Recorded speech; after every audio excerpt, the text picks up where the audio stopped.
حج تمتع کس نے حرام کیا تھا؟ ارے بھائی آپ جو آدمی ہو بارک اللہ، میں آپ جو حدیث بھی بتاؤں گا آپ کو اس کی، جس میں صاف واضح حدیث ہے اس کی۔ دیکھیے حج تمتع کے بارے میں یہ سمجھنا کہ عمر رضی اللہ تعالیٰ عنہ نے اسے ختم کر دیا تھا، یہ بہت بڑی غلطی ہے۔ عمر رضی اللہ تعالیٰ عنہ نے حج تمتع کو شریعت سے نکال کے باہر نہیں کیا۔ اصل مسئلہ یہ تھا کہ عمر رضی اللہ تعالیٰ عنہ چاہتے تھے کہ لوگ افضل پر عمل کریں۔ عمر رضی اللہ تعالیٰ عنہ اپنے دور میں سیاسی طور پر بہت کئی ایسی چیزیں تھیں جس کو وہ افضل سمجھتے تھے، تو اس پر زور دیتے تھے کہ اس پر عمل ہو۔ جیسے ابھی کسی طلاق کا سوال کوئی صاحب لائے تھے، ہم نے اس میں بڑی تفصیل کے ساتھ بتایا تھا کہ عمر رضی اللہ عنہ کہتے تھے کہ اہل کتاب سے شادی نہیں، یہودیہ سے شادی مت کرو۔ یعنی وہ اپنے دور میں اگر کوئی صحابی یہودیہ عورت سے شادی کرتا تھا، شادی جائز ہے، اہل کتاب سے جائز ہے نا، لیکن عمر رضی اللہ زید عنہ بھائی ایک حدیث کھول دو گے آپ؟ سن لو کیا چیز، کون سی حدیث؟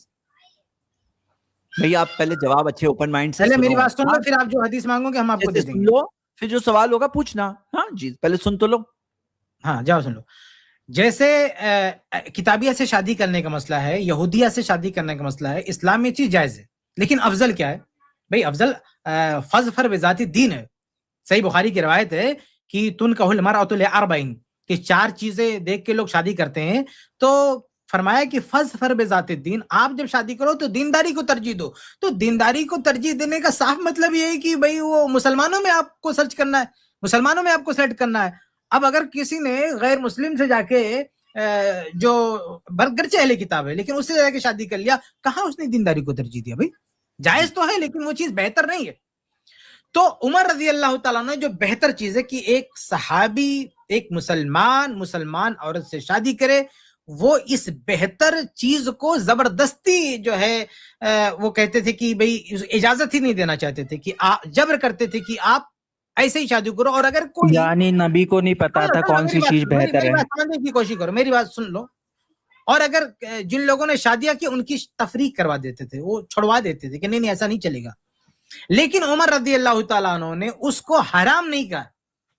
بعض روایتوں میں انہوں نے خود ایسی روایتیں جتنی ہم دیکھتے ہیں، تو اب ایک اور روایتوں کا حصہ ملتا ہے جس میں یہ مینشن ملتا ہے کہ عمر رضی اللہ عنہ شریعت کا مسئلہ مان رہے ہیں، لیکن ایک حاکم ہے، سیاسی بصیرت رکھتا ہے، ایک خلیفہ ہے، تو وہ امت کے بھلائی کے لیے اور ان کے لیے بیٹر اور بہتر جو ہے دینداری فراہم کرنے کے لیے، ان کا اخلاق اور ہر لحاظ سے ان کو بہتر بنانے کے لیے وہ ایسا کوئی قانون بنا سکتا ہے۔ تو انہوں نے حرام نہیں کیا، شریعت کو نہیں بدلا، انہوں نے یہ قانون بنایا کہ بھئی مسلمانوں سے شادی کروں۔ تو یہ جو حج تمتع کا مسئلہ ہے، وہ سمجھتے تھے کہ دوسرا طریقہ حج کا وہ افضل ہے، تو اس کو یہ روکتے تھے، ورنہ حج تمتع کے خلاف نہیں تھے وہ، بلکہ بعض روایات میں تو خود آتا ہے کہ میں خود حج تمتع کر سکتا ہوں، یعنی عمر رضی اللہ تعالیٰ عنہ، لیکن چاہتے تھے کہ وہ دوسرا جو طریقہ تھا وہ ان کو لگتا تھا کہ یہ زیادہ ٹھیک ہے، مسلمان اس پہ عمل کرے، اس وجہ سے انہوں نے اس سے روک دیا تھا، ورنہ اس کو کوئی شریعت تبدیل کرنا اس کو نہیں کہہ سکتے۔ جی اب آپ کہیے، آپ کو کیا پوچھنا ہے؟ سوال واضح ہوا آپ کے لیے؟ بات کفایت بھائی مجھے ایک حدیث سمجھا دو آپ، یہ صحیح بخاری کی حدیث ہے۔ رک جاؤ۔ دوسرا سوال تو نہیں ہے، اسی سے جڑا ہوا ہے دوسرا۔ یہ جو ہے آپ کو عمر رضی اللہ والی بات جو کہی، جو آپ نے اتنا سوال کئی بار ریپیٹ کیا نا، کیا یہ بات واضح ہو گئی آپ کے لیے؟ یہ والا جواب دے دو، اور سوال آج نہیں لے سکتے کیونکہ بہت گیسٹ ویٹ کر رہے ہیں نا، آپ کے آلریڈی 4 سوال ہم نے جو مین حدیث دکھانی تھی وہ تو آپ نے لی نہیں۔ کیا مین؟ تو آپ نے یہ مین بولے تھے ابھی، حج تمتع کو مین بولے تھے۔ اس حدیث میں یہ حدیث دکھانی ہے مجھے، اس میں لفظ متع ہے۔ ٹاپک پہ حج تمتع کی بات کر رہے ہیں؟ نہیں، متع ہے۔